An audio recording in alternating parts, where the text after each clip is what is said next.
Hello दोस्तों, welcome back to जीटेक poly. तो कैसे हैं आप सभी? उम्मीद करता हूँ अच्छे होंगे और अपने जीवन में और भी ज़्यादा बेहतर कर रहे होंगे। तो जैसा कि आप सभी को पता है, मैं आपको पढ़ा रहा हूँ एनर्जी कंजर्वेशन, जिसके अंदर हमारा चल रहा है तीसरा चैप्टर। तीसरा चैप्टर मैंने ऑलरेडी आपको 2 वीडियो बना करके दे दिया हुआ है। अब चलते हैं नेक्स्ट टॉपिक की ओर, जो कि तीसरे चैप्टर में अभी ध्यान से देखेंगे मैंने आपको क्या क्या बता दिया था। तीसरे चैप्टर में आपको बता रहा था अंडरस्टैंडिंग इलेक्ट्रिसिटी बिल, ठीक है, ये मैं करा रहा था, ये आपका हो गया था। फिर मैं आपको बता रहा था टैरिफ स्ट्रक्चर क्या होता है, ये भी मैंने आपको कंप्लीट करा दिया था। इसके अंदर हमारा चल रहा था क्या, इसके अंदर हमारा चल रहा था टाइप ऑफ टैरिफ, यानी कि क्या चल रहा था, टाइप ऑफ टैरिफ। ध्यान से देखेंगे, अगर मैं बात करूं टाइप ऑफ टैरिफ की,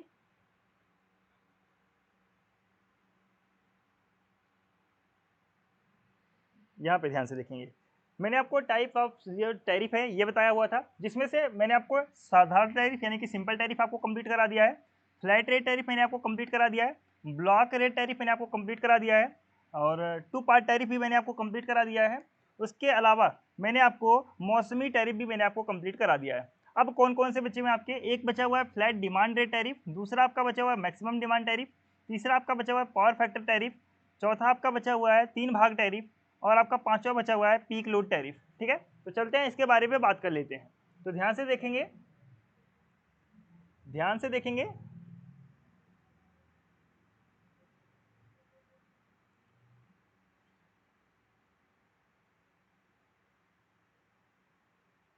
ये है, ठीक है, ये है आपका सम मांग टैरिफ यानी कि फ्लैट डिमांड टैरिफ। ये आपका फ्लैट रेट टैरिफ यहाँ पे लिखा हुआ है, तो यहाँ पे सही करेंगे फ्लैट डिमांड, क्या करेंगे, फ्लैट डिमांड, सही कर लेंगे फ्लैट डिमांड रेट टैरिफ यानी कि सम मांग टैरिफ है। ठीक है, अगर बात करें फ्लैट डिमांड रेट टैरिफ क्या होता है, यह जो है आधुनिक समय का अति नवीन टैरिफ है, यानी कि आजकल के समय का सबसे नया टैरिफ कौन सा है, सबसे नया टैरिफ है आपका फ्लैट डिमांड रेट टैरिफ। ठीक है, इसमें क्या है कि जो उपभोक्ता को संयोजित विद्युत भार यानी कि जो आपका कनेक्टेड इलेक्ट्रिसिटी लोड होता है पर निर्भर करता है, यानी कि जो आपका कनेक्टेड इलेक्ट्रिसिटी लोड पे निर्भर कौन सा करता है आपका, ये आपका फ्लैट डिमांड टैरिफ आपका निर्भर करता है, यानी कि डिपेंड करता है। उपयोग उपभोक्ताओं को यानी कि कंज्यूमर्स को विद्युत से चलने वाले अपने सभी यंत्र तथा उपकरण आदि के निर्धारित क्षमता के आधार पर प्रति माह या फिर प्रति वर्ष के हिसाब से एक नियत धनराशि विद्युत सप्लायर को भुगतान करनी पड़ती है। यानी कि इसमें 2 से 3 बातें बताई गई हैं, अब ध्यान से सुनिए। सबसे पहली बात क्या लिखेंगे, यह आपका मॉडर्न न्यू टैरिफ है। क्या है आपका, ये मॉडर्न न्यू टैरिफ है, मॉडर्न न्यू टैरिफ है ये। ठीक है, मॉडर्न न्यू टैरिफ आपका है ये। यह किस पे डिपेंड करता है, इट डिपेंड्स ऑन, यह डिपेंड करता है किस पे, यह डिपेंड किस पे करता है, यह डिपेंड करता है कंज्यूमर के कनेक्टेड लोड पर, कंज्यूमर के कनेक्टेड लोड पर डिपेंड करता है, कनेक्टेड लोड पर डिपेंड करता है। इस चीज को आपको ध्यान में रखना है। 2 पॉइंट हो गया। ठीक है, अगर बात करें जो कंज्यूमर के डिवाइस होंगे, ठीक है, कंज्यूमर के जो भी इक्विपमेंट होंगे, इक्विपमेंट या फिर कह सकते हैं इक्विपमेंट या फिर कोई भी डिवाइस कह सकते हैं, जितने भी डिवाइस होंगे उस पर क्या करेगा, उस पर उसकी डिवाइस की जो कैपेसिटी होती है, जो डिवाइस की कैपेसिटी पर डिपेंड करता है, कैपेसिटी पर डिपेंड करता है ये। ठीक है, डिपेंड करता है, इस चीज़ को आपको ध्यान में रखना है। तीसरा पॉइंट आपका हो गया। और क्या लिखेंगे, इसमें क्या होता है कि यह जो मंथली लिया जा सकता है, मंथली मंथली या फिर मंथली या ईयरली आपका ये लिया जाता है, ईयरली या फिर यह टैरिफ लिया जाता है, और यह एक तरह का फिक्स्ड टैरिफ होता है। यह एक तरह का क्या होता है, फिक्स्ड टैरिफ होता है। 2 हो गया था, 3 हो गया, 4 हो गया, तो 5, पांचवा पॉइंट हो गया ये आपका फिक्स्ड टैरिफ होता है। इस चीज को आपको, इतना पॉइंट मैंने आपको यहाँ पे बताया है, इस चीज को आपको ध्यान में रख करके चलना है। वही चीज इंग्लिश में है, this is the most innovative tariff, यानी कि सबसे मॉडर्न टैरिफ है, which depends on the connected load electricity load of the consumer, यानी कि जो कंज्यूमर के इलेक्ट्रिसिटी लोड पर जो कनेक्टेड लोड होता है उस पर डिपेंड करता है। कंज्यूमर हैव टू पे a fixed amount per month और पर ईयर, यानी कि कंज्यूमर को फिक्स्ड अमाउंट पे करना होता है पर मंथली के हिसाब से या फिर ईयरली के हिसाब से, टू द इलेक्ट्रिसिटी सप्लायर, यानी कि जो उसको विद्युत पहुंचा रहा है उसको, यानी कि सप्लायर को देना होता है पैसे, on the basis of fixed capacity of all their electric appliances and equipment, यानी कि जितने भी इलेक्ट्रिक एप्लियंस हैं और उस या फिर क्या कह सकते हैं इक्विपमेंट है, उसके कैपेसिटी के हिसाब से जो है चार्ज देना होता है। इस चीज को आपको ध्यान में रख करके चलना है। ठीक है, अगर बात करें इसके मेरिट के बारे में, तो मापक यंत्र नहीं लगाना पड़ता है, इसलिए उपभोक्ता के परिसर पर जाकर मापक में रीडिंग लेने का कार्य नहीं करना पड़ता। यानी कि इसका मेन मेरिट क्या है कि इसका मेन मेरिट ये है कि इसमें जो है मीटर नहीं लगाना पड़ता, मीटर नहीं लगाना पड़ता, कंज्यूमर को फिक्स्ड चार्ज होता है। तो इसमें क्या होता है, अगर मीटर नहीं लगाना पड़ेगा तो जो है जो रीडिंग लेने के लिए आते हैं तो रीडिंग आपको नहीं लेना पड़ेगा, जो रीडिंग लेने के लिए आते हैं रीडिंग आपको नहीं लेना पड़ेगा, तो उसके भी पैसे आपके बचेंगे। ठीक है, इस चीज़ को आपको ध्यान में रखना है। तो there is no need to use any type of measuring instrument, that's why there is no need to go the consumers premises to take the reading in the meter. ठीक है, इस चीज़ को आपको ध्यान में रखना है कि मीटर लेने के लिए किसी को जाने की आवश्यकता नहीं है, क्योंकि मीटर की जरूरत ही नहीं है। बिल तैयार करने में किसी प्रकार का परिकलन कार्य नहीं करना पड़ता, यानी कि कैलकुलेशन करने के लिए कोई भी कार्य नहीं करना पड़ता, क्योंकि हमारा फिक्स्ड प्राइस है, फिक्स्ड प्राइस के हिसाब से फिक्स्ड टैरिफ के हिसाब से हम पैसा कैलकुलेट कर सकते हैं। ठीक है, तो कैलकुलेशन करने की हमें ज़्यादा जरूरत नहीं होती, कैलकुलेशन करने के लिए हार्ड कैलकुलेशन इसमें जरूरत नहीं होती, यानी कि कैलकुलेटर वगैरह की जरूरत नहीं पड़ती है। डीमेरिट की बात करें तो इसमें उपभोक्ताओं की एक ऐसी धारणा बन जाती है कि आवश्यकता होने पर या फिर न होने पर अपने उपकरणों को चालू रखकर विद्युत ऊर्जा का अपव्यय करते हैं। यानी कि इसमें जब फिक्स्ड चार्ज रहता है, फिक्स्ड चार्ज रहता है, पैसे भी कम लगते हैं, तो इसमें जो कंज्यूमर रहते हैं उनकी ऐसी नोशन बन जाती है, ऐसी धारणा बन जाती है कि वो क्या करते हैं कि चाहे उनकी ज़रूरत हो या ना ज़रूरत हो, अपने डिवाइस को ऑन रखे रहते हैं, जिससे जो है इलेक्ट्रिसिटी कंजप्शन ज़्यादा होता रहता है।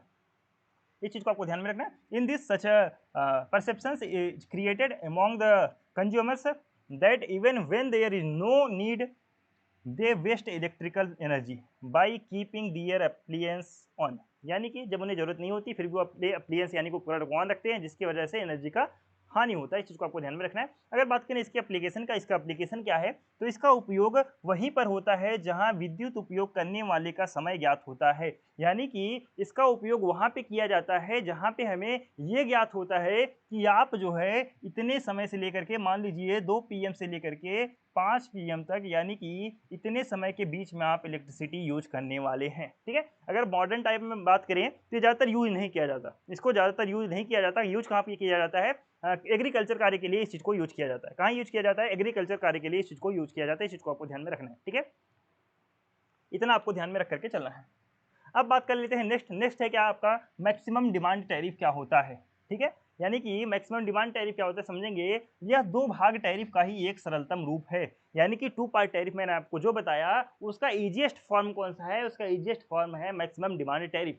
इसमें क्या होता है, इसमें उपभोक्ता के परिसर में स्थापित अधिकतम मांग मापी द्वारा उपभोक्ता की अधिकतम मांग का मान ज्ञात कर लिया जाता है। यानी कि उसकी जो कंज्यूमर है, मान लीजिए कोई कंज्यूमर है, ठीक है, मान लीजिए कोई कंज्यूमर है, वो बोल रहा है भाई कि मुझे मैक्सिमम डिमांड है, मैक्सिमम डिमांड करता है एनर्जी की, मैक्सिमम डिमांड करता है इलेक्ट्रिसिटी की या फिर एनर्जी की, इलेक्ट्रिकल सप्लाई सिस्टम की, यानी कि इलेक्ट्रिसिटी की मैक्सिमम डिमांड करता है। अब बोलता है मुझे इतनी डिमांड की आवश्यकता है, इतनी ज़रूरत है, तो वहाँ कंपनी क्या जाएगी, कंपनी जाएगी इसके परिसर में, कंपनी जाएगी इसके घर पे या फिर ऑफिस में, जहाँ पे इसे लगवाना होगा तो उसके कह सकते हैं परिसर। ठीक है, उस जगह पे कंपनी के आदमी जाएंगे, कंपनी पे आदमी जाने के बाद से वहाँ पे एक डिवाइस लगाएंगे, डिवाइस को सभी लोड के साथ में कनेक्ट करेंगे। लोड पे कनेक्ट करने के साथ में ये पता चल जाएगा कि इसकी डिमांड कितनी है, यानी कि इसकी डिमांड कितनी है या कितना ऊर्जा का कंजप्शन करेगा, हमें यह पता चल जाता है। इस चीज़ को आपको ध्यान में रखना है। ठीक है, इसमें यही बताया गया है बस। यानी कि कहने का मतलब यह 2 भाग टैरिफ का सरलतम रूप है, जिसमें उपभोक्ता के परिसर में स्थापित अधिकतम मांग मापी, यानी कि एक मीटर लगाया जाता है जो क्या नोट करता है कि जो मैक्सिमम डिमांड है वो जो है कैलकुलेट करता है कि हाँ इतना मैक्सिमम डिमांड इसका हो सकता है। ठीक है, तो लगा करके अधिकतम मांग का मान ज्ञात कर लिया जाता है, यानी कि उसकी मैक्सिमम डिमांड कितनी है, तो उससे क्या है, उसकी मैक्सिमम डिमांड कितनी है यह जो है ज्ञात कर लिया जाता है। इस चीज़ को आपको ध्यान में रखना है। इस प्रकार इसमें 2 भाग टैरिफ की तरह अधिकतम मांग के कारण होने वाली परेशानी सामना नहीं करना पड़ता। अब देखेंगे 2 पार्ट टैरिफ में यही चीज़ नहीं थी, 2 पार्ट टैरिफ में यही चीज़ नहीं था क्या कि वहाँ पे इस तरह की डिवाइस नहीं लगते थे, यानी कि मैक्सिमम डिमांड को कैलकुलेट करने का जो डिवाइस होता था वो डिवाइस वहाँ पे नहीं लगते थे। वो कहाँ पे लग रहे हैं, मैक्सिमम डिमांड टैरिफ में, यहाँ पे वो डिवाइस लग रहे हैं, बस यही अंतर है। इस चीज़ को आपको ध्यान में रखना है। ठीक है, this is the simplest form of 2 part tariff, या सिंपलेस्ट फॉर्म है 2 पार्ट टैरिफ का, in which the value of maximum demand of the consumer is determined, यानी कि जो कंज्यूमर की मैक्सिमम डिमांड होती है वो डिटरमाइंड यानी कि ज्ञात कर लिया जाता है by the maximum demand meter, यानी कि एक मैक्सिमम डिमांड मीटर होता है उससे द्वारा ज्ञात कर लिया जाता है, यानी कि installed in the premises of the consumer, यानी कि कंज्यूमर उपभोक्ता के परिसर में, प्रीमिसेज मतलब परिसर में इंस्टॉल कर लिया जाता है मैक्सिमम डिमांड मीटर को, उससे क्या करता है मैक्सिमम डिमांड को ज्ञात कर लिया जाता है। 10 यानी कि इसलिए it does not have to face the problem of peak demand as in two part tariff, इसीलिए इसमें क्या होता है कि पीक डिमांड यानी कि टू पार्ट टैरिफ की तरह जो है इसमें पीक डिमांड प्रॉब्लम की समस्या देखने को नहीं मिलती है। अब इसके मेरिट की बात करें, मेरिट सबसे बड़ा यही है कि इसके गुण व दोष जो हैं या फिर इसकी एप्लीकेशन जो हैं, एप्लीकेशन जो है विभाग नहीं दो भाग, ठीक है, दो भाग टैरिफ के समान ही है, यानी कि जो टू पार्ट टैरिफ मैंने आपको बताया था, तो इसके जो मेरिट हैं या फिर डीमेरिट हैं या फिर जो एप्लीकेशन हैं उसके टू पार्ट टैरिफ की तरह है, सेम आप लिख सकते हैं, ठीक है। बस अंतर आपको थोड़ा सा क्या लिखना है कि दो भाग टैरिफ की अपेक्षा जो है इसमें अच्छी बात यह है कि अधिकतम मांग को एक अधिकतम मांग मापी द्वारा ज्ञात कर लिया जाता है। बस इसमें एक और ऐड कर देंगे कि इसके जो मैक्सिमम डिमांड है वो मैक्सिमम डिमांड मीटर के द्वारा पता कर लिया जाता है, ठीक है, ये आपको ध्यान में रखना है। Its merits and demerits and application are similar to those of the departmental he two part, ठीक है, क्या लिखेंगे टू पार्ट टैरिफ, ठीक है, टू पार्ट टैरिफ क्या लिखेंगे two part tariff. The advantage of this over two part tariff is that the peak demand is determined by a peak demand meter, ठीक है, इस चीज को आपको ध्यान में रख करके चलना है। अगर बात करें इसके डीमेरिट के बारे में, तो डीमेरिट भी आपको टू पार्ट्स की तरह ही लिखना है आपको, बस उसमें इसमें आपको क्या ऐड कर देना है कि इसमें जो मैक्सिमम डिमांड मीटर होता है, मैक्सिमम जो डिमांड मीटर होता है, मैक्सिमम डिमांड मीटर, जो मैक्सिमम डिमांड मीटर है उसका खर्च इसमें बढ़ जाता है, उसका खर्च जो है इसमें जो है अधिक हो जाता है, ठीक है, यानी कि इसमें उपभोक्ता के परिसर में स्थापित अधिकतम मांग मापी, ठीक है, मांग मापी की कीमत जो है कीमत का व्यय, ठीक है, क्या हो जाता है कीमत का व्यय, क्या लिखेंगे कीमत का व्यय बढ़ जाता है, कीमत का व्यय बढ़ जाता है। इसके अलावा सभी कमियां दो भाग टैरिफ के समान ही है, यानी कि in this the price of maximum demand waver maximum demand meter यहाँ पे सही कर लेंगे, installed in the consumers premises increases poetically, ठीक है, इस चीज को पोएटिकली नहीं होगा यहाँ पे, meter installed in the consumers premises increase जो है इंक्रीज हो जाता है, ठीक है, ये हटा देंगे, ये आप हटा देंगे, इंक्रीज हो जाता है, ठीक है, ये आप हटा देंगे ये लाइन, यानी कि इन दिस प्राइस यानी कि इस price of the maximum demand meter जो है install in the consumer premises जो स्थापित होता है इंक्रीजेज बढ़ जाता है, ठीक है, other than that all the loopholes are the same as two parts tariff, यानी कि अदर जो लूप होल्स होते हैं वो सेम टू पार्ट टैरिफ की तरह ही होते हैं, इस चीज को आपको ध्यान में रख करके चलना है, ठीक है। अब इसके एप्लीकेशन की बात करें तो इसकी एप्लीकेशन भी टू पार्ट टैरिफ की तरह ही है, तो वो आप लिख लेंगे यानी कि औद्योगिक उपभोक्ताओं के लिए ही है, ठीक है, यानी कि ये जो मध्यम प्रकार के इंडस्ट्रियल कंज्यूमर के लिए ही इसका यूज किया जाता है, इस चीज को आपको ध्यान में रख करके चलना है, ठीक है। इतना उम्मीद करता हूँ आपको ये सारी चीजें आपको समझ में आ गया होगा। इंक्रीज एक्सपेंडिचर लिख सकते हैं, एक्सपेंडिचर, ठीक है। अगर बात करें नेक्स्ट आपका कौन सा है, त्रिभाग यानी कि तीन भाग tariff, three rate tariff, two rate tariff था, ये थ्री रेट टैरिफ है, कहानी सेम है, ठीक है, समझेंगे, यानी कि इस टैरिफ में क्या लिखेंगे, इस टैरिफ में, इन दिस टैरिफ क्या लिखेंगे, इस टैरिफ में कुल विद्युत चार्ज जो है अलग अलग तीन भागों में विभाजित हो जाता है, यानी कि इन दिस टैरिफ क्या होता है कि इस टैरिफ में जो विद्युत चार्ज होता है, विद्युत टैरिफ जो होता है तीन भागों में डिवाइड हो जाता है। कौन कौन से अगर बात करें, इसीलिए इसे तीन भाग टैरिफ कहते हैं, इसीलिए इसे तीन भाग टैरिफ कहा जाता है। उपभोक्ता प्रत्येक भाग का चार्ज अलग अलग दर से सप्लायर को भुगतान करता है। कहने का क्या मतलब है, ध्यान से सुनेंगे, इसमें क्या होता है कि तीन भाग अलग अलग होते हैं, तीन तीन भाग में डिवाइड होता है, इसीलिए जो है उपभोक्ता को यानी कि यूजर्स को यानी कि कंज्यूमर्स को किसे कहेंगे, उपभोक्ता को अलग अलग चार्ज देना होता है, अलग अलग चार्ज देना होता है, चार्ज देना होता है, इस चीज़ को आपको ध्यान में रख करके चलना है। ठीक है, टैरिफ का प्रथम भाग फिक्स चार्ज होता है, यानी कि जो 3 भाग हैं, ध्यान से देखेंगे, जो 3 भाग है, 3 भाग में से पहला भाग कौन सा होता है? पहला भाग होता है फिक्स्ड चार्ज। पहला भाग कौन सा होता है? पहला भाग होता है फिक्स्ड चार्ज। ठीक है, जो उपभोक्ता का अधिकतम मांग तथा उपभोगित विद्युत ऊर्जा पर निर्भर नहीं करता है। इसका क्या मतलब है, इसका समझेंगे। यानी कि पहला टैरिफ है फिक्स्ड चार्ज, पहला टैरिफ है हमारा फिक्स्ड चार्ज, लेकिन ये जो फिक्स्ड चार्ज है ना तो हमारा मैक्सिमम डिमांड पे डिपेंड करता है, ना ही कंजम्पशन पे डिपेंड करता है। तो भाई डिपेंड किस पे करता है? डिपेंड करता है, ये आपके ध्यान से सुनेंगे, डिपेंड किस पे करता है कि विद्युत केंद्र का निर्माण, यानी कि जो आपका पावर प्लांट जनरेशन है उसका जो प्रोडक्शन निर्माण कर रहे हैं उस पर वो चार्ज हमसे जोड़ा जाता है। भूमि की लागत विद्युत उत्पादन संचरण, यानी कि जो भूमि की लागत है, यानी कि जो भूमि खरीदा गया है उसका पैसा जोड़ा जाता है। उत्पादन का पैसा जोड़ा जाता है।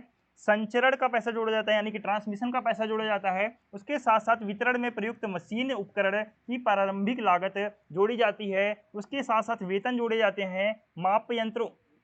माप यंत्रों की स्थापना जो होती है उसका जोड़ा जाता है, तथा दफ्तर का निर्माण पर व्यय जोड़ा जाता है। यानी कि इतनी सारी चीजें हमारी जोड़ी जाती हैं, जोड़ करके बनाया गया फिक्स्ड चार्ज। यानी कि पहले भाग में जो हम चार्ज देते हैं वो हमारा होता है फिक्स्ड चार्ज। यह न हमारी मैक्सिमम डिमांड के ऊपर डिपेंड करता है, न हमारे जो है कंजप्शन के ऊपर डिपेंड करता है। डिपेंड किस पे करता है? जो एनर्जी प्रोडक्ट करने के लिए जो प्लांट स्थापित किया गया उसका खर्च, प्रोडक्शन का खर्च, ट्रांसमिशन का खर्च, डिस्ट्रीब्यूशन का खर्च, और उसके बाद से जो इक्विपमेंट है उसका खर्च, सैलरी का खर्च, इन सब पे डिपेंड करता है ये पहला भाग। ठीक है, इसको आपको ध्यान में रख करके चलना है।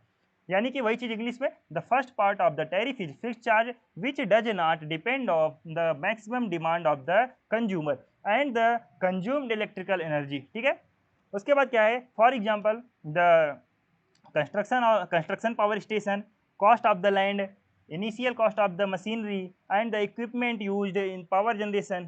उसके अलावा ट्रांसमिशन आपका हो गया, डिस्ट्रीब्यूशन हो गया, सैलरी हो गया, इंस्टॉलेशन ऑफ मशीन्स हो गया, एंड एक्सपेंडिचर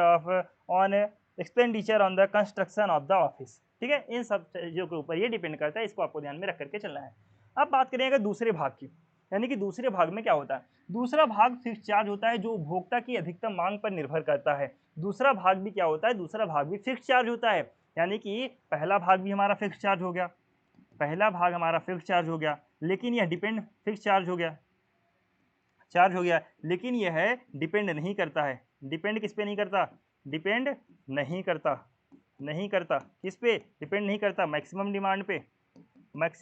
डिमांड पे। और किस पे डिपेंड नहीं करता? और कंजप्शन पे डिपेंड नहीं करता। लेकिन जो हमारा दूसरा पार्ट है ये भी हमारा फिक्स्ड चार्ज है, लेकिन क्या करता है? ये डिपेंड करता है, यह जो है डिपेंड करता है, किस पे डिपेंड करता है? हमारे मैक्सिमम डिमांड पे डिपेंड करता है, इस चीज़ को आपको ध्यान में रख करके चलना है। ठीक है, परंतु जो है ऊर्जा उपभोक्ता द्वारा उपभोग की गई मापी विद्युत ऊर्जा पर निर्भर नहीं करता, और डिपेंड किस पे नहीं करता? और डिपेंड नहीं करता, इस पे तो डिपेंड करता है, और कंजप्शन पे डिपेंड नहीं करता, कंजप्शन पे डिपेंड नहीं करता। इस चीज़ को आपको ध्यान में रख करके चलना है। वही चीज़ इंग्लिश में आप पढ़ लेंगे सभी।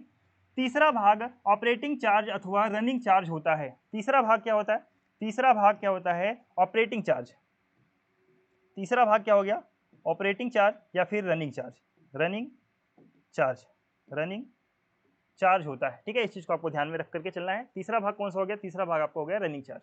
इसमें क्या होता है? जो उपभोक्ता की अधिकतम डिमांड पर निर्भर नहीं करता, बल्कि उपभोक्ता द्वारा उपयोग की गई ऊर्जा पर निर्भर करता है। दूसरा किस पे डिपेंड करता है? दूसरा करता है हमारा डिमांड पे, मैक्सिमम डिमांड पे डिपेंड न करके, मैक्सिमम डिमांड पे डिपेंड नहीं करता। किस पे डिपेंड करता है? यह मैक्सिमम डिमांड पे डिपेंड नहीं करता, किस पे डिपेंड करता है? कंजप्शन पे डिपेंड करता है। किस पे डिपेंड करता है? तो ये हमारा कंजप्शन पे डिपेंड करता है। तीसरा भाग, इस चीज को आपको ध्यान में रख करके चलना है। ठीक है, अगर बात करें निर्भर करता है, ठीक है, हाँ, द थर्ड पार्ट इज, देखेंगे third part is the operating charge. यानी कि तीसरा भाग कौन सा होता है? आपका ऑपरेटिंग चार्ज होता है, या फिर रनिंग चार्ज जिसे कहते हैं। विच डज नॉट डिपेंड, जो कि डिपेंड नहीं करता ऑन द मैक्सिमम डिमांड पे डिपेंड नहीं करता, ऑन द कंज्यूमर के मैक्सिमम डिमांड पे डिपेंड नहीं करता, बट किस पे डिपेंड करता है? On the electrical energy used by consumer, consumer के द्वारा जो इलेक्ट्रिकल एनर्जी यूज किया जाता है उस पर डिपेंड करता है। इस चीज को आपको ध्यान में रख करके चलना है।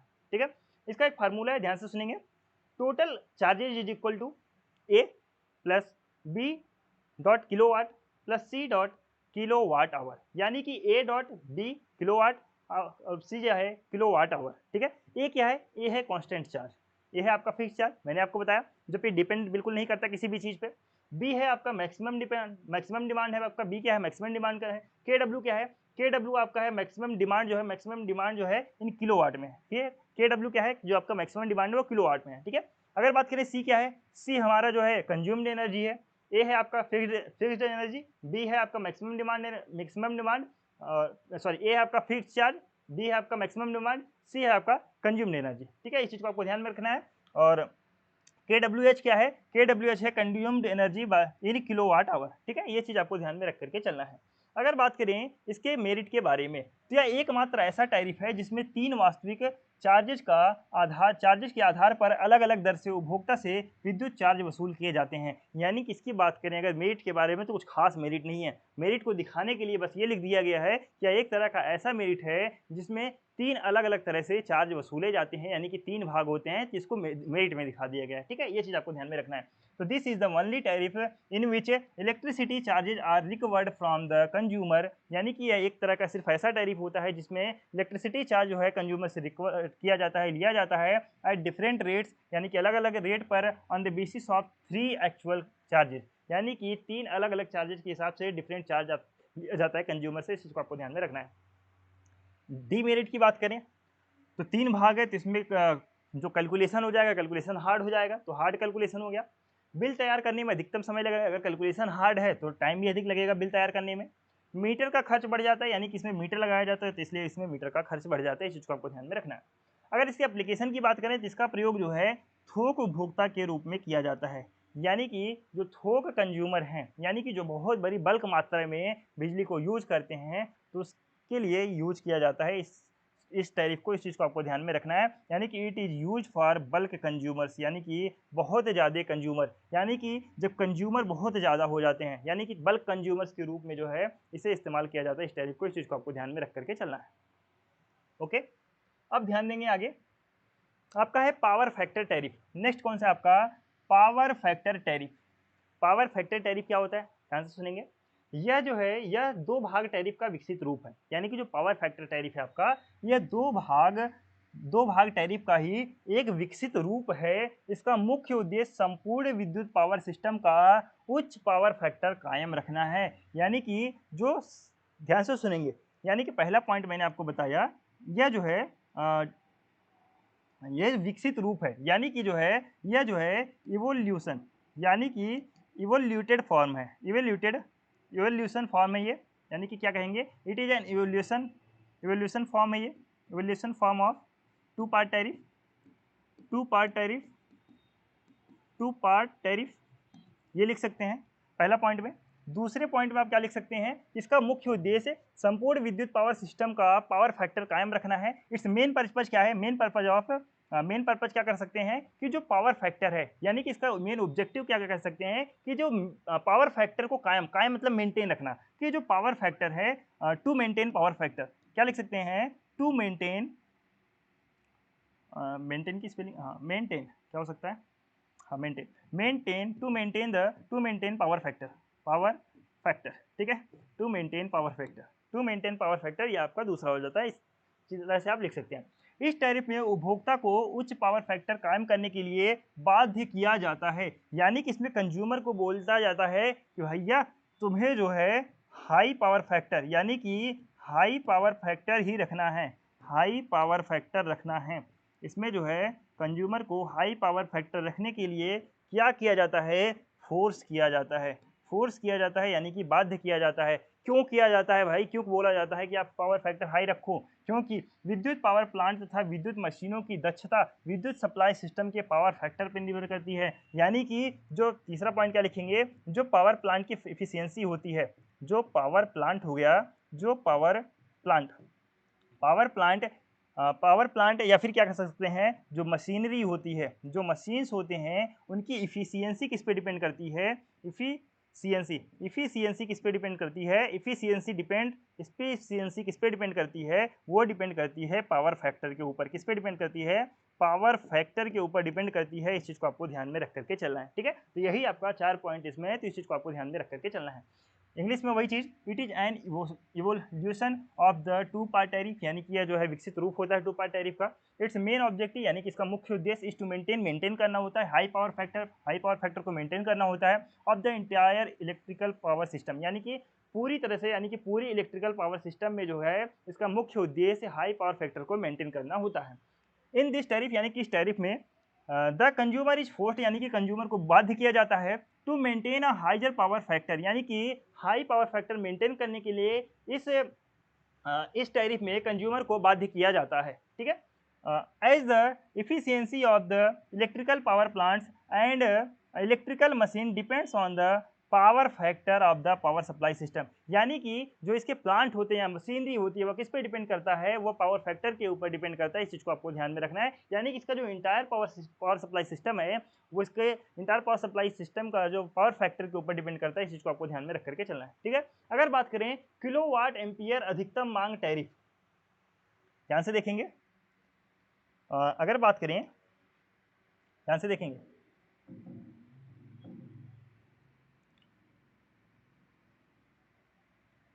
हाँ, अगर बात करें इसका जो पावर फैक्टर टैरिफ है वो 3 तरीके से आपको निकाला जाता है, ठीक है। तो ध्यान से देखेंगे कौन कौन तरीका है।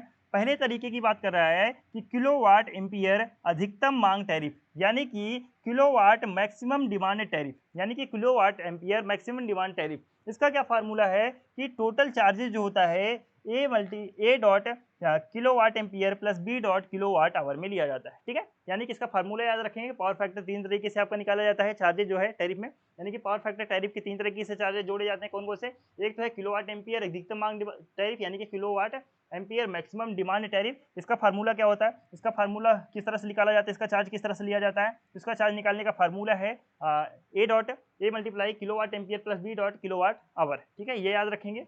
अगर बात करें इसका यानी कि ये जो है, ये जो पहला तरीका है kilowatt ampere maximum demand tariff, इसका मेरिट क्या है? इसका मेरिट है चूंकि एक कांस्टेंट किलोवाट लोड पर लो पावर फैक्टर के कारण किलोवाट एम्पियर का मान बढ़ जाता है, यानी कि एक कांस्टेंट जो है, अगर एक कांस्टेंट की बात करें, एक कांस्टेंट किलोवाट लोड पर, एक कांस्टेंट किलोवाट लोड पर जो होता है क्या बढ़ जाता है कि किलोवाट एम्पियर का मान, यानी कि अगर एक कांस्टेंट किलोवाट लोड है, अगर उसका लो फैक्टर हो गया, क्या हो गया? लो पावर फैक्टर है।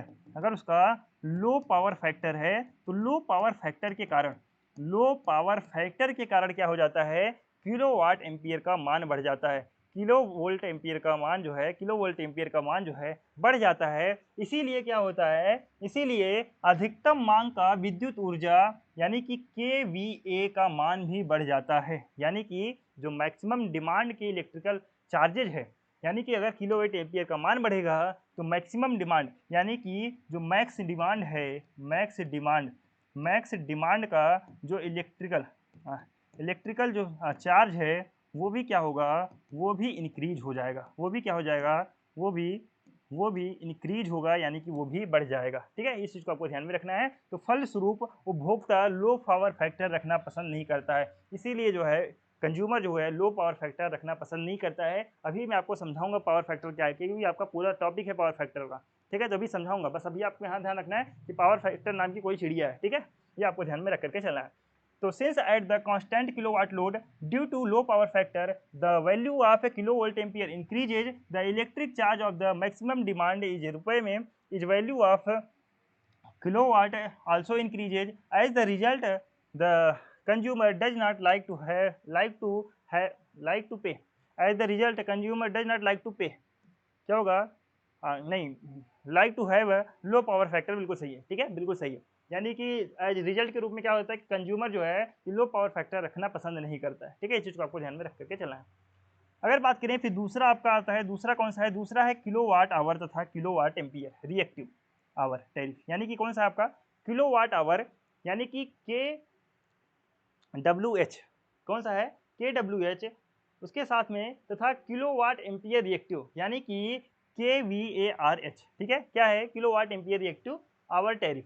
इस टैरिफ का फार्मूला कौन सा है, इस टैरिफ का फार्मूला है total charges is equal to A kilowatt plus B kilowatt hour plus C kilowatt ampere reactive hour, ठीक है, ये आपका फार्मूला है, इस चीज़ को आपको ध्यान में रखना है। अगर बात करें ये जो आपका kilowatt hour and kilowatt hour reactive जो आवर टैरिफ है, इसका क्या होता है, इसका अगर बात करें इसका मेरिट क्या होता है, अगर बात करें इसकी मेरिट की, तो इसका मेरिट क्या है, तो इसमें 2 एनर्जी मीटर का प्रयोग किया जाता है, इसमें 2 एनर्जी मीटर लगते हैं, इसीलिए इसकी कीमतों का व्यय बढ़ जाता है, ठीक है, यानी कि इसमें 2 एनर्जी मीटर यूज किए जाते हैं, इसीलिए इसका जो कीमत है, कीमतों का व्यय बढ़ जाता है। 2 energy meters are used in this so the expenditure of this prices increases. Bill तैयार करने में अधिक समय लगता है, ये जो है ये मेरिट कम डीमेरिट ज़्यादा है, ठीक है, तो इसे बना लीजिएगा डीमेरिट, ठीक है, डीमेरिट कर लीजिएगा, बिल तैयार करने में अधिकतम समय लगता है, ठीक है, ये डीमेरिट हो गया इसका, और एनर्जी मीटर का प्रयोग करना पड़ता है, इसमें व्यय बढ़ जाता है, ये भी आपका इसका डीमेरिट हो गया, इस चीज़ को आपको ध्यान में रख करके चलना है, ठीक है। औसत पावर फैक्टर टैरिफ, यानी कि एवरेज पावर फैक्टर टैरिफ क्या होता है, यानी कि ये है तीसरा पावर फैक्टर किस तरह से निकालते हैं, तीसरा पावर फैक्टर टैरिफ होता है आपका औसत पावर फैक्टर टैरिफ। ये क्या होता है, टैरिफ को स्लाइडिंग स्केल टैरिफ भी कहा जाता है, यानी कि ये जो टैरिफ है, इस टैरिफ को क्या कहा जाता है, स्लाइडिंग स्केल टैरिफ भी कहा जाता है।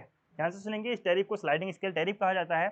इसमें कंज्यूमर को एक निश्चित औसत पावर फैक्टर रखकर विद्युत मशीनों द्वारा अपना औद्योगिक कार्य करना पड़ता है, ठीक है, यानी कि इसमें क्या करता है, इसमें जो है कंज्यूमर को एक फिक्स्ड क्या रखना होता है, एक फिक्स्ड पावर फैक्टर रखना होता है, फिक्स्ड जो पावर फैक्टर है, पावर फैक्टर रखना होता है, एक फिक्स्ड पावर फैक्टर, यानी कि जो है एक औसत पावर फैक्टर इसको बना करके रखना होता है, इस चीज़ को आपको ध्यान रखना है, फिक्स्ड की जगह लिखेंगे एक एवरेज पावर फैक्टर इसे बना करके रखना होता है, क्या रखना होता है, एक एवरेज पावर फैक्टर इसे बना करके रखना होता है। यदि उपभोक्ता इस आवश्यक पावर फैक्टर से लो पावर फैक्टर पर मशीनों द्वारा औद्योगिक कार्य करता है तो उपभोक्ता को दंड के रूप में अतिरिक्त शुल्क का भुगतान करना पड़ता है, ठीक है, यानी कि कहने का क्या मतलब है, यदि उपभोक्ता है, ठीक है, कंज्यूमर है, लो पावर फैक्टर पर काम करेगा तो उसको दंड के रूप में अधिक पैसे देने पड़ेंगे, ठीक है, यदि वह लो पावर फैक्टर को मेंटेन करके अधिक पावर फैक्टर पे काम करता है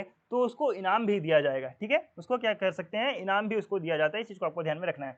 इस पावर फैक्टर का मान जो है प्रायः 0.8 रखा जाता है, यानी कि इसके जो पावर फैक्टर का औसत एवरेज की बात करें तो 0.8, ठीक है, कितना रखा जाता है, 0.8 जो है इसका औसत मान रखा जाता है। अगर पावर फैक्टर की बात करें, आपको थोड़ा सा बता देता हूँ, अगर पावर फैक्टर की बात करें, पावर फैक्टर की वैल्यू कितनी होती है, 0 से लेकर के 1 तक की वैल्यू होती है, ठीक है, 0 से लेकर के पावर फैक्टर की 1 तक की वैल्यू होती है, जो 1 तक की वैल्यू होती है वो सबसे अच्छा माना जाता है, ठीक है, सबसे अच्छा, यानी कि 0.99 या फिर 0.98 अगर वैल्यू आती है तो ये आपका सबसे अच्छा पावर फैक्टर है, ठीक है, सबसे अच्छा पावर फैक्टर है। अगर बात करें या फिर जो 0 के करीब जितनी होती हैं वो आपके लो पावर फैक्टर के रूप में गिने जाते हैं, ठीक है, इसीलिए इसका जो एवरेज पावर फैक्टर कितना दिया गया है 0.8 रखना, इसका जो है रखा जाना तय है, ठीक है, और पावर फैक्टर के मान जो है प्रत्येक जो है 0.01 घटक के घटने तथा बढ़ने पर उपभोक्ता को एक निश्चित धनराशि का क्रमशः दंड या पुरस्कार भी मिलता है, यानी कि अगर घटेगा तो उसे दंड लेना पड़ेगा और बढ़ेगा तो उसे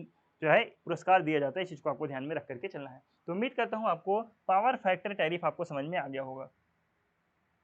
अब चलते हैं, यही चीज़ आपका इंग्लिश में लिखा हुआ है, यानी कि tariff are also called this tariff लिख लेंगे, this tariff are also called sliding scale tariff, इसे जो है स्लाइडिंग स्केल टैरिफ कहते हैं। स्लाइडिंग स्केल टैरिफ क्यों कहते हैं, क्योंकि 0 से लेकर के 1 तक का वैल्यू रखना होता है, तो 0 से 1 तक के जो वैल्यू है, ठीक है, यानी कि यहाँ पे घटता है, यहाँ पे बढ़ता रहता है, अगर यहाँ पे घटता है तो यानी कि इस तरह से 0 से 1 के बीच में घटता बढ़ता रहता है, इसीलिए कहते हैं sliding scale tariff. In this, the consumer has to do his industrial work by the electric machine by keeping a certain average power factor, यानी कि एवरेज पावर फैक्टर रख करके जो है कंज्यूमर को कार्य करना पड़ता है।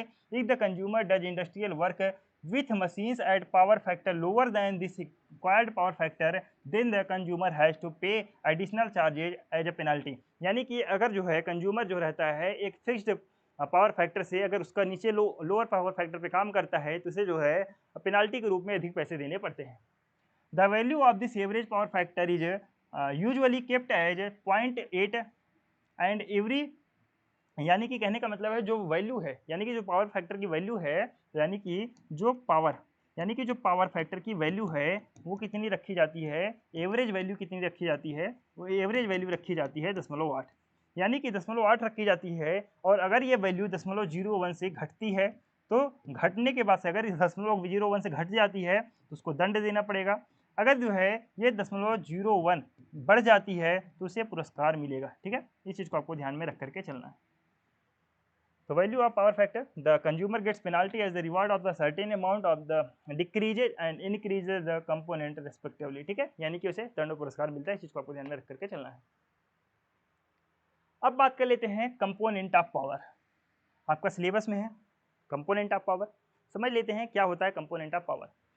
यानी कि सबसे पहले समझते हैं कंपोनेंट ऑफ पावर के समझने से पहले समझते हैं इलेक्ट्रिकल पावर होता क्या है, यानी कि पावर होता क्या है। कंपोनेंट ऑफ इलेक्ट्रिकल पावर समझने से पहले समझ लेते हैं पावर होता क्या है।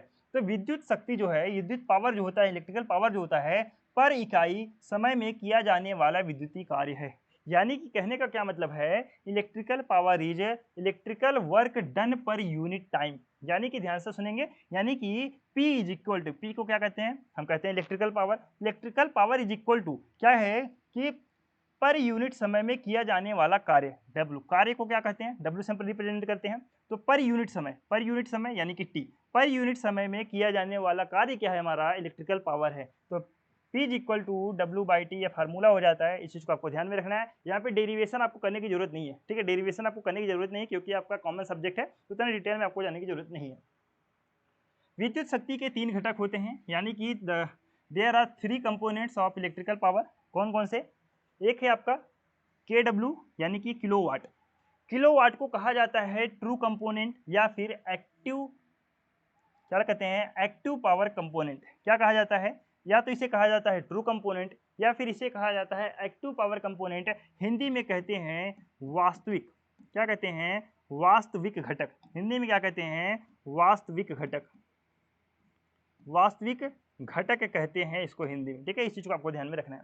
दूसरा है किलो वोल्ट एम्पियर, दूसरा कंपोनेंट है आपका किलो वोल्ट एम्पियर। इसे कहते हैं अपरेंट क्या कहते हैं, अपरेंट पावर कंपोनेंट। क्या कहते हैं, अपरेंट पावर कंपोनेंट, यानी कि आभासी शक्ति घटक, यानी कि आभासी शक्ति घटक। क्या कहते हैं इसे, आभासी शक्ति घटक। ठीक है, इस चीज को आपको ध्यान में रखना है। तीसरा है आपका किलो वोल्ट एम्पियर रिएक्टिव। कौन सा है, किलो वोल्ट एम्पियर रिएक्टिव। इसे कहते हैं रिएक्टिव पावर कंपोनेंट। क्या कहते हैं इसे, रिएक्टिव पावर कंपोनेंट कहते हैं, यानी कि प्रतिक्रियाशील, यानी कि प्रक्रियाशील पावर घटक कहते हैं। इस चीज को आपको ध्यान में रख करके चलना है। ठीक है, अब बात कर लेते हैं किलोवाट के बारे में, यानी कि किलोवाट होता क्या है। यानी कि बात किसकी बात कर रहे हैं, एक्टिव पावर कंपोनेंट क्या होता है, यानी कि किलोवाट क्या होता है, ये चीज समझते हैं। इसे प्रायः विद्युत ऊर्जा की खपत की मात्रा के मापन हेतु प्रयोग किया जाता है। यानी कि जो हम विद्युत ऊर्जा का कंजप्शन करते हैं उसके यूनिट के रूप में यूज किया जाता है KW। ठीक है, ये पहला पॉइंट आपका हो गया। दूसरा पॉइंट क्या है, इसे प्रायः विद्युत बिलों में देखा जाता है, यानी कि जो भी आपके इलेक्ट्रिसिटी बिल आते हैं उसमें इसे देखा जाता है। इसे जो है जन सामान्य की भाषा में यूनिट भी कहा जाता है। इसे क्या कहते हैं, इसे यूनिट के नाम से भी जाना जाता है। और 1 किलोवाट बराबर 1000 वाट होता है। 1 किलोवाट बराबर क्या होता है, 1000 वाट होता है। इस चीज को भी आपको ध्यान में रख करके चलना है। अंग्रेजी में लिखा हुआ है, ध्यान से देखेंगे। It is often used to measure the amount of electrical energy consumed. यानी कि यह किसके मापन के लिए यूज किया जाता है, जो हम इलेक्ट्रिकल एनर्जी कंज्यूम करते हैं उसके मापन के लिए यह यूज किया जाता है। It is often seen in electrical bill, यानी कि इसे इलेक्ट्रिसिटी बिल में देखा जा सकता है। It is also called unit in language of common people, यानी कि जन सामान्य भाषा में, आम लोगों की भाषा में इसे हम यूनिट कहते हैं। और 1 किलोवाट बराबर होता है 1000 वाट। ठीक है, उम्मीद करता हूँ ये आपको समझ में आ गया होगा। अब देखते हैं आगे। एक्टिव पावर वह पावर होता है जो किसी विद्युत उपकरण द्वारा विद्युत ऊर्जा को ऊर्जा के किसी और रूप में बदल देता है।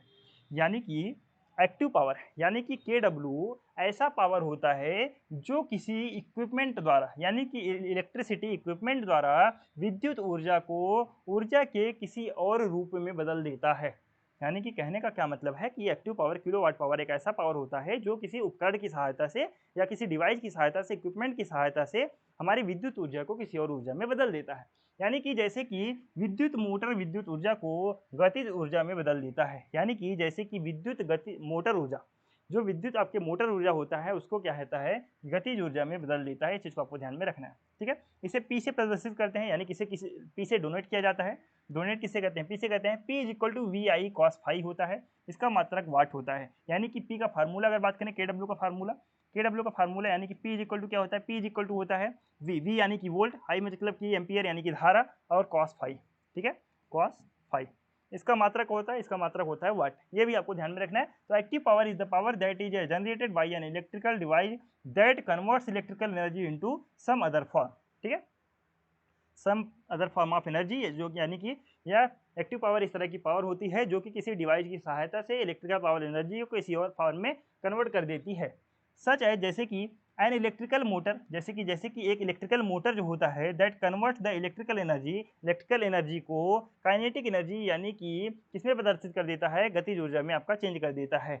It is donated by P, इसे पी से डोनेट किया जाता है, and P is equal to V I cos phi होता है, और इसका यूनिट क्या होता है, वाट होता है। ये भी आपको ध्यान में रख करके चलना है, ठीक है।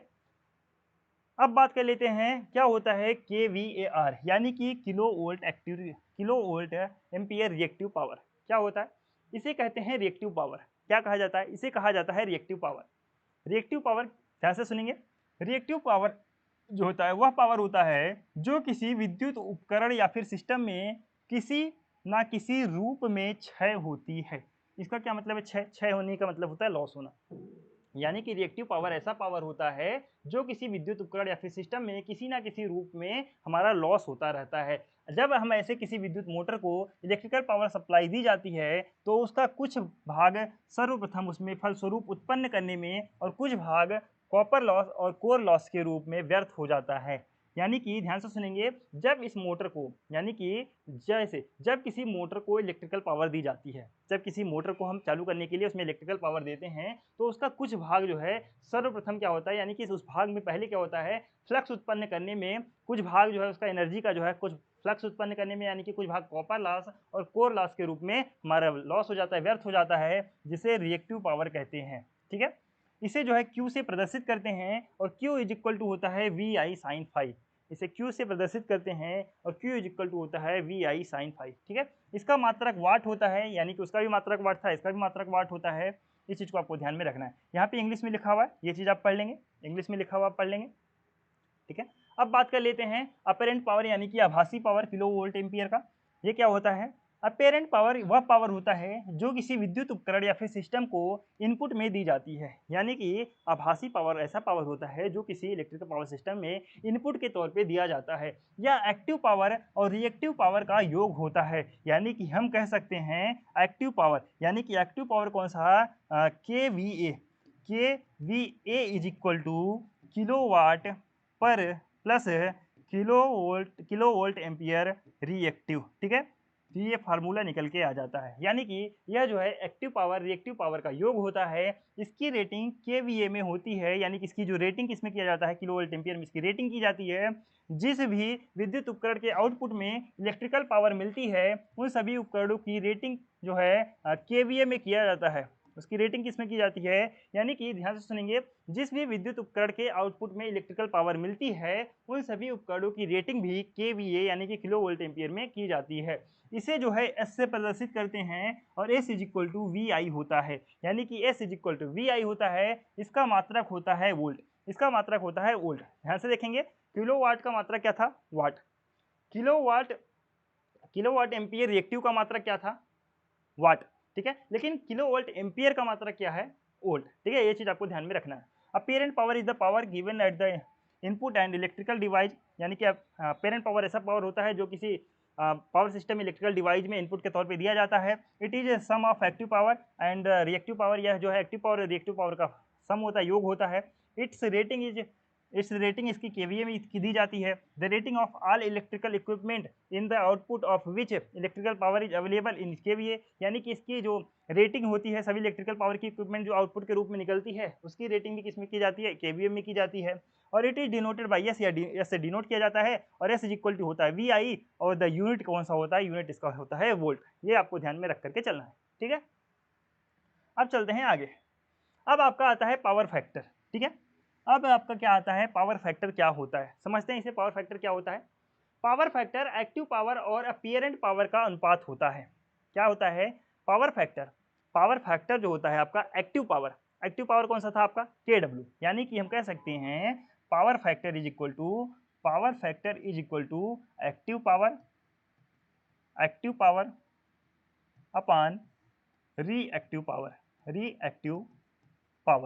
ठीक है।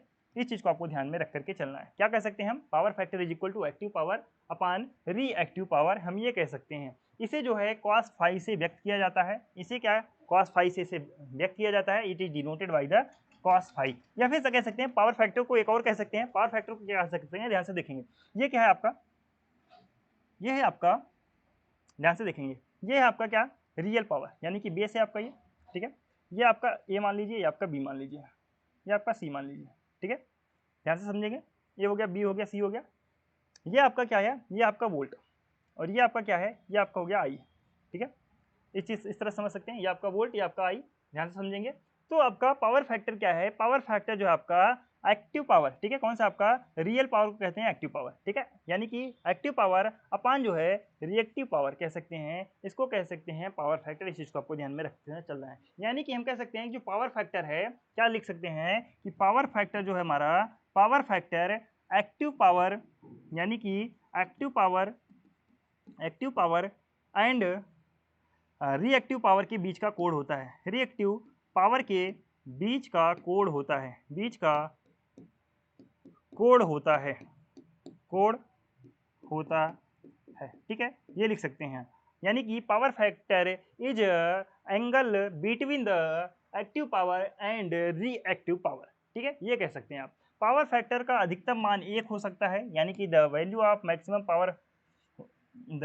Maximum value of power factor can be 1, यानी कि मैंने आपको बताया कि पावर फैक्टर की वैल्यू कितनी होती है, 0 से लेकर 1 तक इसकी वैल्यू होती है, 0 से लेकर 1 तक इसकी वैल्यू होती है। यानी कि अधिकतम कितनी हो सकती है, अधिकतम 1 हो सकती है, और न्यूनतम जो है 0 होती है।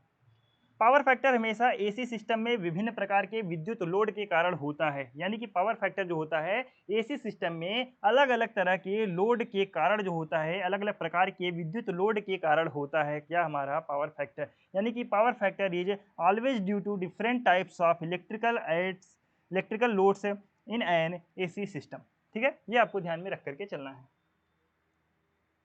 अगर बात करें शक्ति गुणांक में सुधार, यानी कि इंप्रूवमेंट ऑफ पावर फैक्टर, किसकी बात कर रहे हैं हम, इंप्रूवमेंट ऑफ पावर फैक्टर की बात कर रहे हैं। ये क्या होता है, यानी कि पावर फैक्टर में सुधार का मतलब है वोल्टेज और करंट के बीच चरण को कम करना, यानी कि जो वोल्टेज और पावर के बीच में गैप है। यानी कि मैंने आपको बताया, इस तरह से मैंने आपको बताया था कि जो पावर फैक्टर होता है ये होता है आपका थीटा, ये थीटा होता है।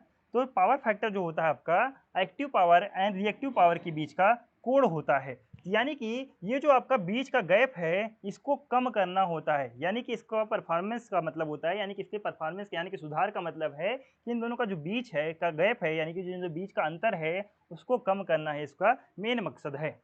और सुधार के लिए कैपेसिटर, हार्मोनिक फिल्टर और सक्रिय पावर फैक्टर सुधार उपकरणों का प्रयोग किया जाता है। यानी कि पावर फैक्टर सुधार के लिए अलग अलग तरह के इक्विपमेंट डिवाइस का यूज किया जाता है, जैसे कि कैपेसिटर हो गया, हार्मोनिक फिल्टर हो गया, और एक्टिव पावर फैक्टर सुधार उपकरण हो गए। इस तरह का इक्विपमेंट यूज किया जाता है पावर फैक्टर को सुधारने के लिए, ठीक है। यानी कि improving power factor means reducing the phase difference between the voltage The improving power factor means reducing the phase difference between the voltage and the current. Voltage and the या क्या लिखेंगे, voltage and the current, job नहीं लिखेंगे current, ठीक है, इसे सही कर लेंगे, voltage and the current, ठीक है। For further correction, capacitor, harmonic filters can active power factor correction device are used, ठीक है। ये आपको ध्यान में रख करके चलना है। विद्युत सिस्टम में पावर फैक्टर सुधार के लिए निम्नलिखित उपकरणों का यूज किया जाता है। यानी कि विद्युत सिस्टम में पावर फैक्टर को करेक्शन के लिए, पावर फैक्टर के इंप्रूवमेंट के लिए निम्नलिखित तरह के उपकरण का यूज किया जाता है, यानी कि डिवाइसेज का यूज किया जाता है। जैसे कि कौन कौन से डिवाइसेज हैं? एक है आपका कैपेसिटर बैंक। कौन सा आपका? कैपेसिटर बैंक, यानी कि कैपेसिटर बैंक का यूज कर सकते हैं, कैपेसिटर बैंक डिवाइस का यूज कर सकते हैं, कैपेसिटर का यूज कर सकते हैं, यानी कि पावर फैक्टर को इंप्रूवमेंट के लिए। लोड की प्रतिक्रियाशील बिजली, यानी कि जो लोड की रिएक्टिव इलेक्ट्रिसिटी की मांग को कम करने के लिए कैपेसिटर का एक बैंक स्थापित किया जा सकता है, जिससे पावर फैक्टर में सुधार होता है। लोड आवश्यकताओं के आधार पर कैपेसिटर को फिक्स तथा स्विच किया जा सकता है, यानी कि लोड प्रतिक्रियाशील जो है बिजली की मांग को कम करने के लिए कैपेसिटर का एक बैंक स्थापित किया जा सकता है, जिसमें पावर फैक्टर में सुधार होता है। और क्या होता है? लोड आवश्यकताओं के आधार पर कैपेसिटर को फिक्स या फिर स्विच किया जा सकता है, यानी कि एक डिवाइस है कैपेसिटर बैंक, इसका उपयोग करने से पावर फैक्टर को इंप्रूव किया जा सकता है। दूसरे डिवाइस की बात करें, वो है आपका सिंक्रोनस कंडेंसर। क्या है दूसरा डिवाइस आपका? Synchronous condenser. सिंक्रोनस कंडेंसर का यूज करके यह किस पे काम करता है? यह काम करता है नो वोल्ट, नो लोड और ओवर एक्साइटेड पर काम करता है। नो लोड मतलब होता है जब हम लोड ना दें, यानी कि जब किसी डिवाइस पर हम लोड ना दें, ठीक है, उसको कहते हैं नो लोड। और ओवर एक्साइटेड क्या होता है? यह एक तरह की डिवाइस होती है, ठीक है, एक तरह का डिवाइस मोटर होता है, इस तरह से समझ सकते हैं। यानी कि एक सिंक्रोनस मोटर जो नो लोड और ओवर एक्साइटेड पर काम करता है, सिस्टम के पावर फैक्टर को बेहतर बनाने के लिए सिंक्रोनस कंडीशनर के रूप में इस्तेमाल किया जा सकता है। यानी कि सिंक्रोनस कंडीशनर को पावर फैक्टर के इंप्रूवमेंट के लिए यूज किया जाता है, ये आपको ध्यान में रखना है। तीसरा है आपका फेज एडवांसर। तीसरा क्या है आपका? Phase advancer. ये क्या होता है? फेज एडवांसर जो होता है एसी एक्साइटर्स होते हैं। क्या होते हैं आपके? एसी एक्साइटर्स होते हैं जो मोटर के पावर फैक्टर को बेहतर बनाने के लिए इंडक्शन मोटर के रोटर सर्किट से जुड़े हुए होते हैं। यानी कि यह फेज एडवांसर जो होते हैं एक तरह के एसी एक्साइटर, यानी कि एक तरह का ये क्या है? डिवाइस है, ठीक है, एक तरह का क्या है? डिवाइस है। ज़्यादा डिटेल में जाना नहीं है क्योंकि ये कॉमन सब्जेक्ट है आपका, इलेक्ट्रिकल वाले अच्छे से समझ रहे होंगे। जो फेज एडवांसर जो आपका है एसी एक्साइटर होते हैं जो मोटर के पावर फैक्टर को बेहतर बनाने के लिए इंडक्शन मोटर के रोटर सर्किट से जुड़े हुए होते हैं। इस चीज़ को आपको ध्यान में रखना है। और ये क्या काम करते हैं कि फेज एडवांसर जो होते हैं वो कैपेसिटी फैक्टर कैपेसिटी को, यानी कि क्या कह सकते हैं हम, पावर फैक्टर को बढ़ाने का काम करते हैं, इंप्रूवमेंट करने का काम करते हैं। चौथा आपका हो गया स्टैटिक वायर कंपनसेटर। ठीक है, स्टैटिक वायर कंपनसेटर हो गया आपका। यह क्या होता है? यह एक तरह का सॉलिड स्टेट डिवाइस होता है, यानी कि static wire compensator solid state device होता है, यानी कि यह भी एक तरह का उपकरण होता है जो नियंत्रण प्रक्रियाशील पावर कंप्रेशन प्रदान करने के लिए एक थायरिस्ट नियंत्रण रिएक्टर, एक है थायरिस्ट रिएक्टर नियंत्रण और है एक थायरिस्ट स्विच कैपेसिटर का उपयोग करते हैं। ठीक है, यानी कि ये दो तरह के डिवाइस का यूज करता है। एक का यूज करता है थायरिस्टर नियंत्रित रिएक्टर और दूसरा यूज करता है एक थायरिस्टर स्विच कैपेसिटर का यूज करके जो है पावर फैक्टर को इंप्रूव करने का काम करता है स्टैटिक वायर कंपनसेटर। इस चीज को आपको ध्यान में रख करके चलना है। ठीक है, पांचवा कौन सा है आपका? पांचवा है सक्रिय पावर फिल्टर, यानी कि एक्टिव पावर फिल्टर। पांचवा कौन सा? Active power filter. ये जो है फिल्टर सिस्टम में हार्मोनिक विरूपण को कैंसिल करने वाले मौजूदा घटकों को उत्पन्न करके पावर फैक्टर के मुद्दों को ठीक कर सकता है। यानी कि हार्मोनिक विरूपण क्या होता है? एक तरह का ऑडियो वेव होता है। क्या होता है?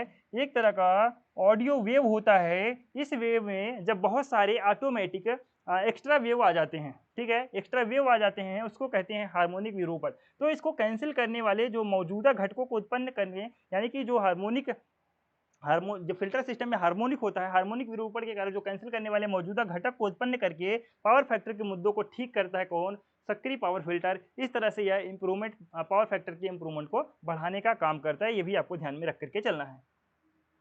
उसके बाद लास्ट है आपका हाइब्रिड पावर फिल्टर। लास्ट कौन सा आपका? Hybrid power filter. लास्ट कौन सा आपका? Hybrid power filter. अब हाइब्रिड पावर फिल्टर क्या होता है? हाइब्रिड पावर फिल्टर जो है पावर फैक्टर सुधार और हार्मोनिक विरूपण में कमी के लिए एक व्यापक समाधान प्रदान करने के लिए सक्रिय और निष्क्रिय फिल्टरिंग तकनीकों को जोड़ता है। यानी कि यह क्या होता है? हाइब्रिड पावर फिल्टर जो होता है पावर फैक्टर इंप्रूवमेंट के लिए जो आपके हार्मोनिक विरूपण होते हैं, हार्मोनिक विरूपण में कमी करने के लिए, यानी कि जो आपके ऑडियो वेव को जो अलग वे जो मिक्स हो जाता है उसको जो है कमी करने के लिए एक व्यापक समाधान, यानी कि सॉल्यूशन प्रोवाइड करने का एक active and passive filtering technique को जोड़ता है। कौन जोड़ता है? तो हाइब्रिड पावर फैक्टर फिल्टर जोड़ता है।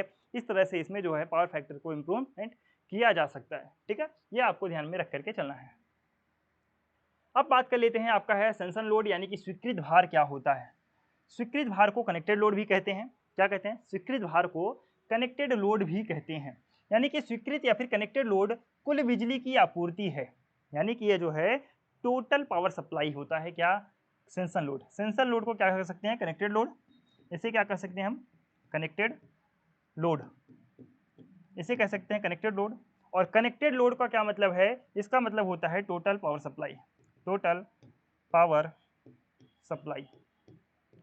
ठीक है, क्या मतलब इसका? टोटल पावर सप्लाई जो एक मीटर को प्रदान की जाती है, यानी कि यह एक मीटर को प्रदान की जाती है। टोटल पावर सप्लाई किसे प्रदान की जाती है? एक मीटर को प्रदान की जाती है। इसकी गणना किलोवाट में की जाती है और इसका जो कैलकुलेशन होता है, इसका जो कैलकुलेशन किसमें किया जाता है? कैलकुलेशन किया जाता है किलोवाट में। और यह मीटर से जुड़े उपकरणों के आधार पर मीटर को प्रदान किया जाने वाला अनुमेय कुल वाट है।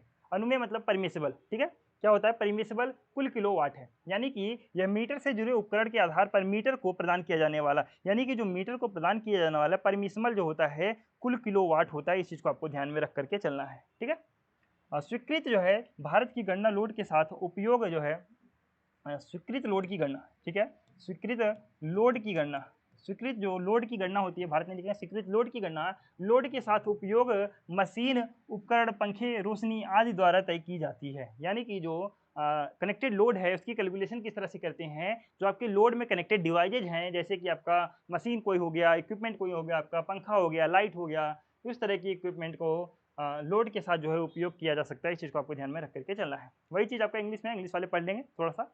ठीक है, अब ध्यान देंगे मैक्सिमम डिमांड, यानी कि अधिकतम मांग क्या होता है। ध्यान से देखेंगे अधिकतम मांग क्या होता है। अधिकतम मांग महीने के भीतर किसी भी एक मांग अंतराल के दौरान दर्ज उच्चतम औसत केवीए है। यानी कि मैक्सिमम डिमांड क्या है?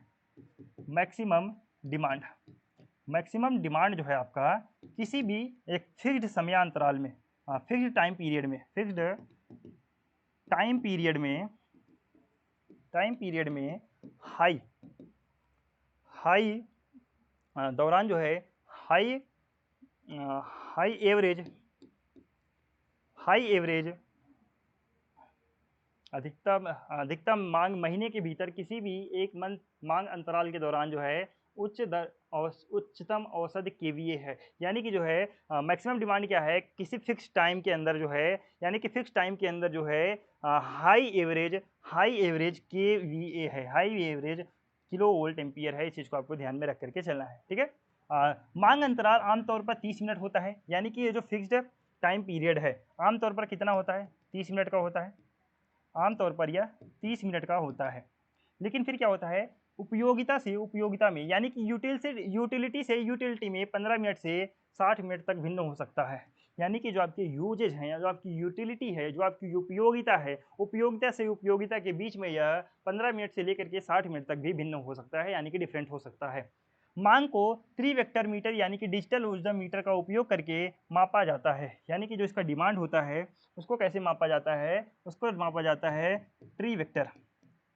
त्रिवेक्टर मीटर का उपयोग करके इसको मापा जाता है। इस चीज़ को आपको ध्यान में रख कर चलना है। तो उम्मीद करता हूँ आपको मैक्सिमम डिमांड आपको समझ में आ गया होगा। मैक्सिमम डिमांड क्या होता है? किसी भी एक निश्चित समयांतराल में हाई वोल्टेज, इस समयांतराल के दौरान जो है high voltage kilometre, high voltage यानी कि मैक्सिमम डिमांड क्या होता है? किसी भी निश्चित समयांतराल में, यानी किसी समयांतराल के दौरान एक डिमांड है, यानी कि एक डिमांड है। डिमांड किस तरह की है कि जो हाई एवरेज किलोवाट एम्पियर का रिकॉर्ड दर्ज करने का डिमांड है, रिकॉर्ड दर्ज करने का डिमांड है, रिकॉर्ड दर्ज करने का डिमांड है। इस चीज़ को आपको ध्यान में रख करके चलना है। ठीक है,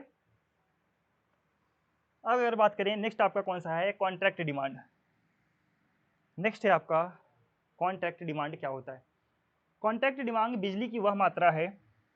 कॉन्ट्रैक्ट डिमांड क्या है? कॉन्ट्रैक्ट डिमांड बिजली की वह मात्रा है जो एक कस्टमर एक निश्चित समयांतराल में उपयोग के लिए डिमांड करता है।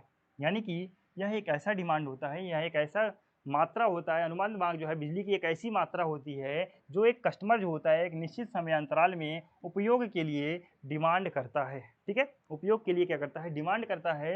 इसकी जो इकाई होती है किलो वोल्ट एम्पियर या फिर किलोवाट होती है। इसकी जो इकाई होती है किलो वोल्ट एम्पियर या फिर किलोवाट होती है। इस चीज़ को आपको ध्यान में रख करके चलना है। ठीक है,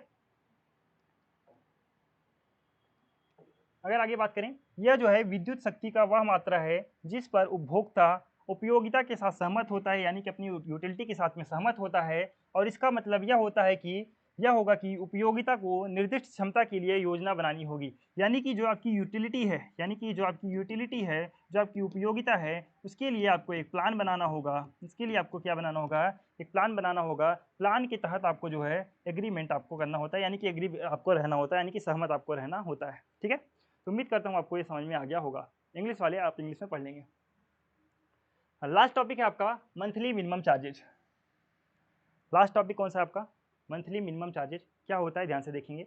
यानी कि अगर बात करें मंथली मिनिमम चार्जेज किस तरह से लिया जाता है, ये आपका टेबल फॉर्म में है, लेकिन आप एग्जाम में लिख करके आएंगे। किस तरह से लिख करके आएंगे कि मंथली मिनिमम चार्जेज दो तरीके से लिया जाता है।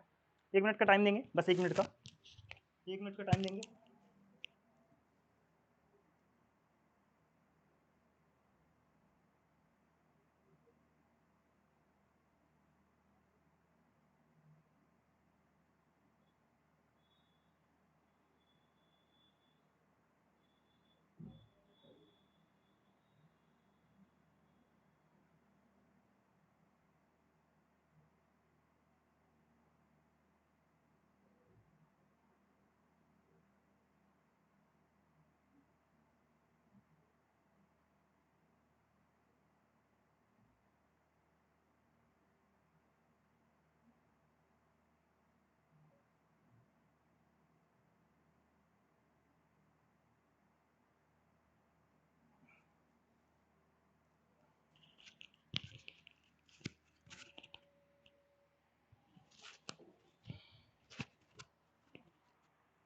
ध्यान से देखेंगे, क्या है आपका मास, यानी कि मंथली मिनिमम चार्जेज क्या होता है, ये दो भागों में बटा होता है। दो भागों में कौन कौन से? एक तो आपका होता है फिक्स चार्ज, एक होता है आपका फिक्स चार्ज।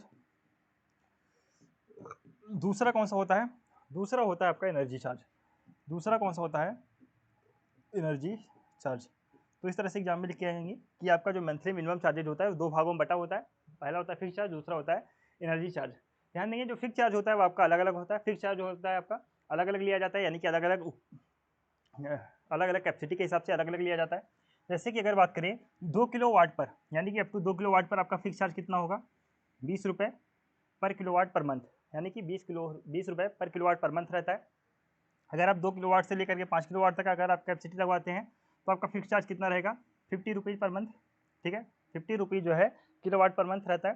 5 से 15 किलो वाट के बीच में लगाएंगे तो आपका 100 रुपीज़ पर मंथ रहता है आपका। 15 से 25 तक लगवाएंगे तो 200 रुपये पर मंथ, और 25 से लेकर के तो आपका रहता है 250 रुपये पर मंथ। आपको ये आपको ध्यान में रख करके चलना है। ठीक है, ये तो आपका फिक्स चार्ज हो गया। अगर वहीं बात करें यूनिट वाइज चार्ज की, तो अब अगर आप बात करते हैं अप टू, आप इन सब में से कितना भी आप कैपेसिटी इंस्टॉल करवाएंगे, यानी कि 200 यूनिट तक, क्या लिख करके आएंगे कि 200 यूनिट तक जो है हमारा चार्ज होता है, 200 यूनिट तक 3 रुपये पर किलोवाट के हिसाब से चार्ज लिया जाता है।